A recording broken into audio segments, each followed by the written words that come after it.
안녕하세요. 농림축산식품부 식량정책과장 변상문입니다. 오늘 최근 이슈가 되고 있는 양곡관리법 개정안에 대해서 쉽고 자세하게 설명드리도록 하겠습니다.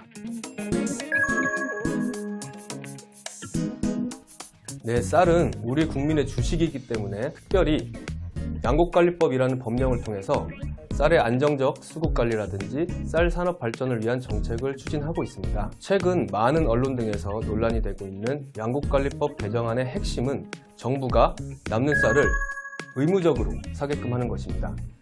지금은 쌀이 과잉 생산되면 가격 상황, 향후 전망치 등을 종합적으로 판단해서 시장 격리, 즉 과잉된 쌀을 정부가 매입할지 여부, 매입한다면 어느 정도 물량을 살지 이런 것들을 결정하는데요.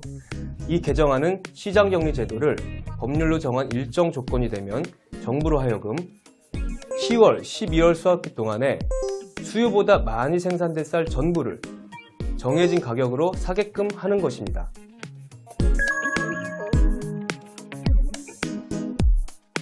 네, 시장격리 의무화는 농가에게 쌀 생산을 보다 많이 하게 하는 강력한 시그널을 주게 되고, 이로 인한 문제점은 너무나 분명하게 예상되기 때문에 정부는 강력하게 반대할 수밖에 없습니다. 과거 유럽, 태국에서도 주요 농산물의 최적 가격을 보장하거나 높은 가격으로 정부가 수매한 정책을 추진한 적이 있습니다. 하지만 엄청난 사회적 낭비와 혼란을 치르고 나서야 관련 정책을 폐기한 사례가 있었고, 쌀 과잉 상황으로 고민이 많은 일본도 무려 3조 원 이상의 예산을 쌀값 안정을 위해 쓰고 있지만 쌀값은 10년 전과 비슷한 수준에서 정체되어 있습니다. 네, 양곡관리법 개정안에 대해서는 대부분의 전문가, 언론에서 문제점을 지적하고 있고 국책연구기관인 농촌경제연구원도 개정안에 대한 영향 분석 결과에서 우려를 표명하고 있습니다.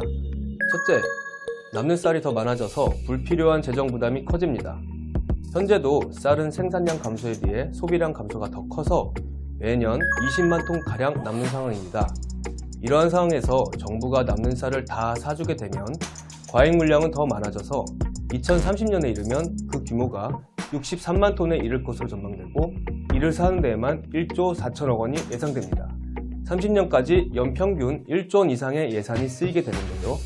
미래농업의 핵심 수단인 첨단 스마트팜을 1헥타르, 즉 3,000평 규모로 매년 300개씩 지을 수가 있습니다. 여기서 우리 청년들이 매년 수천 명이 일할 수 있는데요. 이러한 기회가 남는 쌀 사는데 사라지게 되는 것입니다. 둘째, 쌀값은 오르지 않아 농업인에게도 도움이 되지 않습니다. 연구기관에서도 쌀값은 지금보다 계속 떨어져서 2030년에는 과거 5년 평균보다 10% 이상 하락할 것으로 보고 있습니다. 셋째, 식량 안보에도 도움이 되지 않습니다. 이미 쌀은 자급하고 있고 남아서 문제입니다. 수입 의존도가 높은 밀과 콩의 국내 생산을 늘려야 하지만 시장 격리가 의무화되면 농가들이 밀과 콩으로 재배 작물을 전환하기 쉽지 않을 것입니다. 정부의 쌀값 안정 대책은 시장 상황을 종합적으로 검토해서 시행하는 것이 바람직합니다. 정부는 작년 수확기에 유례없는 쌀값 폭락에 대응하기 위해 초과 생산량보다 20만 톤이나 많은 사상 최대 물량인 45만 톤을 신속하게 시장에서 격리했습니다.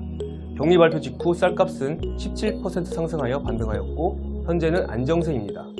하지만 법률로 이 제도가 정해진다면 작년과 같이 과감하고 탄력적인 대응을 추진하기가 현실적으로 어려워질 것입니다.